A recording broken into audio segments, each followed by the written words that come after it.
এই লেসনে আমরা দেখব হচ্ছে টুলস, কিভাবে এই টুলস নিয়ে কাজ করতে হয়। অ্যাডোবি প্রিমিয়ার প্রোতে যে টুলসগুলো থাকে এগুলো দিয়ে কিভাবে কাজ করতে হয়, এই টুলসগুলোই আমরা আজকে দেখব। তাহলে চলুন অ্যাডোবি প্রিমিয়ার প্রো ওপেন করা যাক।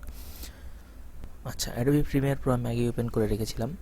এখন আমরা আবার নতুন একটি সিকোয়েন্স নিয়ে কাজ করব। তাহলে চলুন আমাদের মিডিয়াগুলো ইম্পোর্ট করা যাক। ডাবল ক্লিক করছি, এখান থেকে রেপটো কমার্শিয়াল আবার নিয়ে আসছি, রেড বাটন ক্লিক করলাম, নিউ সিকোয়েন্স ফ্রম ক্লিপ। আচ্ছা, নতুন করে সিকোয়েন্স ক্রিয়েট করার কারণ এটাই ছিল যে আপনারা তাহলে এতে বুঝতে পারলেন যে আমি কিভাবে অ্যাডোবি প্রিমিয়ার প্রো ওপেন করে ফুটেজ ইম্পোর্ট করি এবং সিকোয়েন্স নিয়ে কাজ শুরু করি। তো এটিই ছিল একদম সহজে আমি যেভাবে শুরু করি। আচ্ছা, যাই হোক, তো আমরা কাজে যাব। এখানে দেখতে পাচ্ছেন যে কিছু টুলস আছে। এটি হলো অ্যাডোবি প্রিমিয়ার প্রোতে যে টুলসগুলো থাকে, এখানে এই প্যানেলে এই টুলসগুলো থাকে। দেখুন যে এই টুলস প্যানেলটি আমি ছোট বড় করতে পারছি। আচ্ছা, এই টুলসগুলো নিয়েই আমরা আজকে কাজ করব। তো এটা তো আমার সোর্স মনিটর, মানে আমি যদি আমার এই ভিডিওতে ডাবল ক্লিক করি তাহলে আমার সোর্স মনিটর এখানে থাকে। এটি হচ্ছে আমার সিকোয়েন্স। এই সিকোয়েন্সটি এখানে ক্রিয়েট হয়েছে এবং এখানে একটা টাইমলাইন চলে এসেছে। আমি এটি জুম করছি। আচ্ছা, এটি জুম আউট করলাম। আচ্ছা, নিচে টাইম ইন্ডিকেটর আমি যখন টানছি তখন নিচে অডিওটি বারবার বিরক্ত করছে। তাই আমি চাচ্ছি যে আপনাদেরকে যেহেতু আমি শেখাবো, তো আমি আপাতত অডিওটি ডিলিট করে দিচ্ছি, মানে এখান থেকে আপাতত রিমুভ করে দিচ্ছি যেন এই সাউন্ডটা বারবার না আসে। তো যেটা করতে হবে আমাকে, এটা এভাবে সিলেক্ট করবেন বা এখানে একটি ক্লিক দিলেও সিলেক্ট হবে। এই পাশে দেখুন যে সিলেকশন টুল সিলেক্ট করা আছে। তো এই সিলেকশন টুল সিলেক্ট করা থাকা অবস্থায় আমি যেখানে ক্লিক দেব সেখানেই সিলেক্ট হবে। তো আমি এখানে ক্লিক করছি, তো সিলেক্ট হচ্ছে। আর আমার হচ্ছে এই ভিডিওটি এবং অডিওটি লিঙ্ক করা, সেজন্য আমি একটিতে, যে কোনো একটিতে ক্লিক করলেই আমার দুইটি একসাথে সিলেক্ট হচ্ছে। আমি যেটি করব, দুইটাকে আনলিঙ্ক করব। কীভাবে সেটি, রাইট বাটন ক্লিক করব, এখানে দেখুন আনলিঙ্ক, আনলিঙ্কে ক্লিক করব, আনলিঙ্ক হয়ে গেল। এখন আমি একটা সিলেক্ট করলে একটা সিলেক্ট হচ্ছে। আমি আপাতত নিচের যে অডিওটি, অডিও লেয়ারে একটি ক্লিক করব, রাইট বাটন ক্লিক করব, ক্লিয়ার দিলেও হবে বা কিবোর্ড থেকে ডিলেট প্রেস করলেও হবে। তো আমি এটা সিলেক্ট করব, কিবোর্ড থেকে ডিলেট চলে গেল। ওকে, ফাইন। এখন আর কোনো বিরক্তিকর সাউন্ড আসছে না। ধরুন এখানে একটি না দুইটি ফুটেজ, আরেকটি নিয়ে আসছি।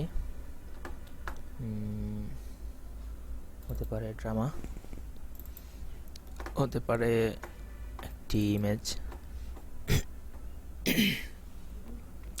আচ্ছা, আমি এটিকে ধরে এখানে নিয়ে আসলাম, ইমেজটিকেও এখানে নিয়ে আসলাম, উপরে রাখলাম। আচ্ছা, এটিকে আবার অডিওটি আনলিঙ্ক, ডিলেট।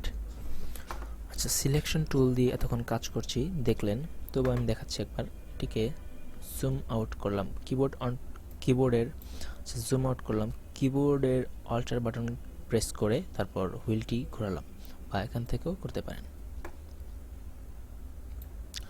তো আমি এই ড্রামা, এই ভিডিওটি এবং এটা এভাবে একটা একটা করে সিলেক্ট করা যাচ্ছে। তো আমি চাচ্ছি সম্পূর্ণ একসাথে সিলেক্ট করব। এভাবে ধরে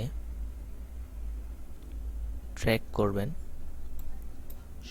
এই তিনটি ফুটেজই সিলেক্ট হয়েছে দেখুন, এই সবগুলো সিলেক্ট।